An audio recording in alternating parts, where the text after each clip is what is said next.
Un texte nécessaire pour la droite, mais inutile pour la gauche, qui va saisir le Conseil constitutionnel.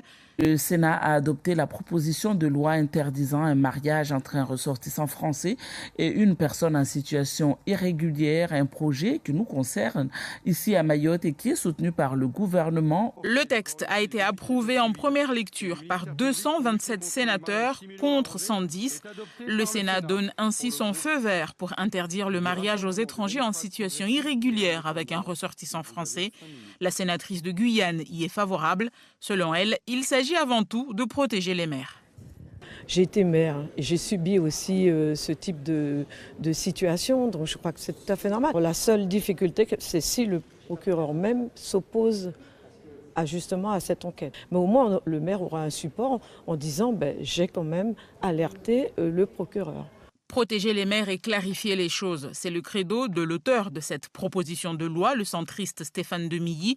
Avec l'appui du gouvernement représenté par le ministre de la Justice, ils entendent lutter contre les mariages de complaisance. La situation irrégulière signifie par essence que l'intéressé n'a pas vocation à demeurer durablement sur le territoire national. Dans ces conditions, comment justifier l'accès à une institution impliquant une forme de pérennité? C'est aussi une manière de lutter contre l'immigration clandestine, en somme, un prolongement de la loi immigration. En Guyane, vous savez que nous subissons une vague migratoire incessante et bien souvent, c'est humain, comme je dis, c'est humain. Bon, on essaie d'obtenir un titre de séjour. Qu'est-ce qu'on fait? On passe par les canaux frauduleux.